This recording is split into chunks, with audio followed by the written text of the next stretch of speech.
We'll be going over chapter 2 of my book, The Bride of Christ, and we're going to be talking about marriage. And we're going to be talking about Jacob's dysfunctional marriages with his wives, Rachel and Leah, and his concubines. This very unusual polygamous relationship actually gives us some good insights into what a marriage would be like in the ancient Near East. Marriages were established by three fundamental things. That's a covenant, the consummation of the marriage, and then the celebration of the marriage. While these things seem to happen all in the same day or in the same short period of time, actually covenant happens much, much earlier. A covenant to the Jews of the ancient Near East and that whole culture group, a covenant would be something that happened far before the actual ceremony or consummation of the wedding took place. And a covenant is different from our word of agreement or promise because a covenant is supposed to be eternal. We see this in the first question I have in my book. I refer you back to Genesis 15 and the unusual covenant ceremony between God and Abraham. But I'm asking what Jesus references in Mark 10, verses 7 through 9. Jesus says, "For this reason, a man will leave his father and mother and be joined to his wife, and the two will become one flesh. So they are no longer two, but one flesh. Therefore, what God has joined together, man must not separate." Of course, he's addressing the questions of divorce among the society in the first century. And he is making it very clear that marriage is supposed to be forever. And for a divorce to take place, it would be like ripping something in two, cutting something in two, cutting a life in half. And of course, that is something that's destructive, and it's a death. And anyone who has gone through a divorce knows how traumatizing it is emotionally. Question number 2. In Genesis 31, Jacob decides to finally leave his father-in-law. Now, his two wives say something very interesting to him that draws to mind answers some questions about what a bride price is and how it functions. Now, in Genesis 31, verses 14 through 16, we read, "Then Rachel and Leah answered him," Jacob, their husband, "Do we have any portion or inheritance in our father's household? Are we not regarded by him as outsiders? For he has sold us and has certainly spent our money. In fact, all the wealth that God has taken away from our father belongs to us and to our children, so do whatever God has said to you." She says, "For he has certainly sold us and spent all our money." Now this is interesting because I was like, what do you mean? Well, the purpose of a bride price it does several things. As in our next question, it makes the men live up to a certain standard. But it also is supposed to be provision for the bride, for her to start her new life with her husband. A portion of the bride price would be kept by her father, but a large part was meant to go to her.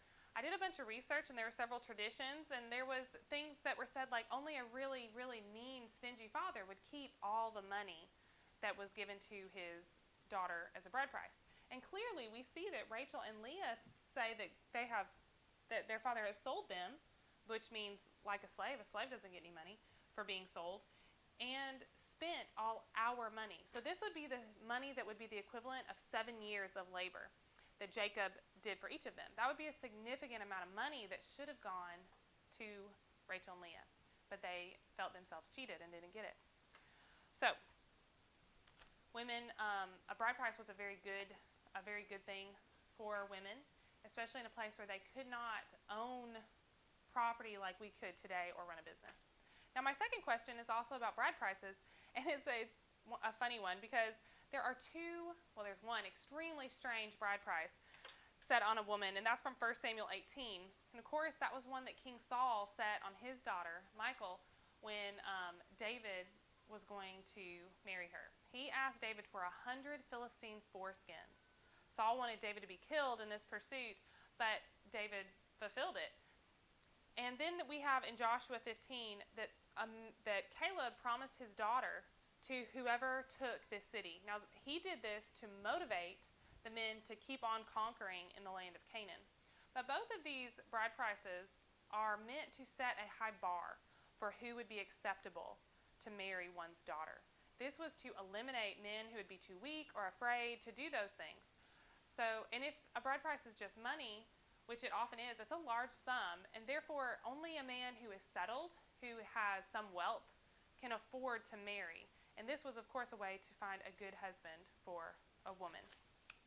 Okay, the next question. In Matthew 25, we read the parable of the 10 virgins.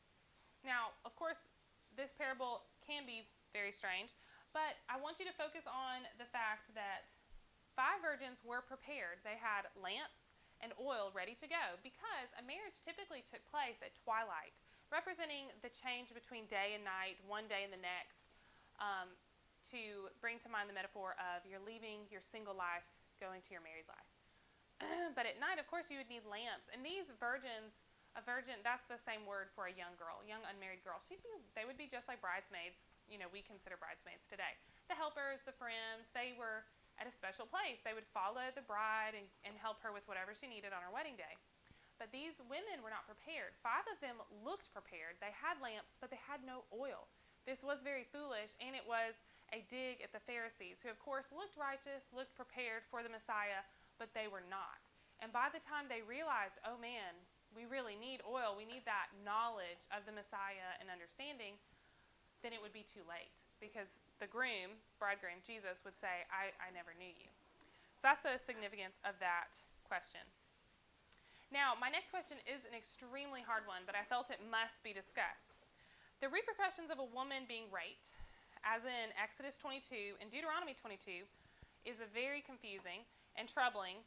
So my question that I asked myself and the text was, why would it benefit a woman to marry her rapist, as the Torah prescribes?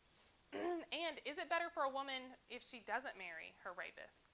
Now, there's a lot of text on this, and to prevent from reading all of this to you, I want you to consider the story of Dinah and Tamar, the daughter of David. These 2 women were raped, and especially in the story of Dinah, if you go back through Genesis, over and over, the author writes, this thing should not be done in Israel. It is not done in Israel. And of course, these stories were written much later after that, where they were calling their country, their nation, Israel. They considered rape to be an extremely terrible offense. It was not something that was taken lightly because of the Torah. The law was that if a man sees a woman and she is not betrothed and he rapes her, then he must marry her and he can never divorce her. During Bible times, a man was able to divorce his wife almost for any reason, but in their marriage covenants, they would have to pay a large sum of money. There would be repercussions for this because a woman divorced and abandoned by her husband, she has no one to care for her. And in this society, you had to have a patriarch to take care of you. But for a woman to be married and the husband, it is against the law for him to divorce her. That means he must always provide food, clothing, and marital relations with her so that she could have children. This was a pretty significant pension plan. In this society, a woman could take a man before the village elders, before his family, and say, I'm not being provided for as a wife. And they, as a society, they would shame him and tell him he has to do that. With Dinah, we see that was what was going to happen. Shechem was going to marry her, and he and his whole city was circumcised for her. But the brothers, they murdered all of them, and it was a terrible thing. Terrible for them to have committed murder, also terrible for the city of Shechem. Cold-blooded murder, and terrible for Dinah, because now she has been with a man, and she is not eligible for to be married, because a woman is to be a virgin when she is pledged to be married in this society, because lineage was everything.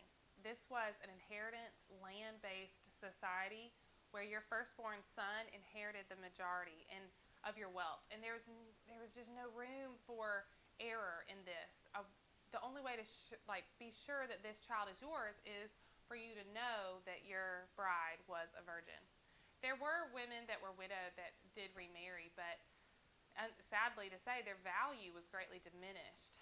And for a young woman, especially with the baggage of being raped, it just wasn't going to be easy for her to find another husband. And this is unfair to her, but these laws actually protect her. Without these laws, if they just said, That's it, kill the rapist, then this woman is at the mercy of her father and brothers to care for her the rest of her life.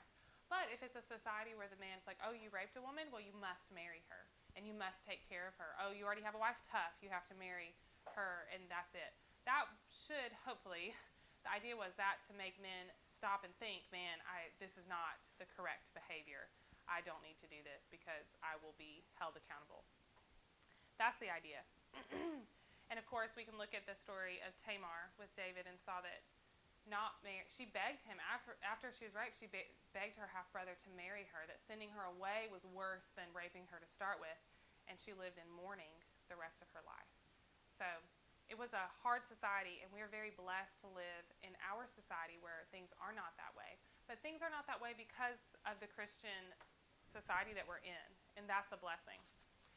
The next question is why, when Jacob woke up and found out that he had been tricked and married Leah instead of Rachel, why didn't he just send Leah away and marry Rachel? It's a contract, right? But not in their society. Because like I was saying with the rapist, once you have slept with a woman, she is forever changed. And there is more to the idea with covenant, as in separating flesh. That has a lot to do with intercourse. Covenant is very closely tied to marriage. And not to be too graphic, but we can see and understand, especially as women, the reality of that.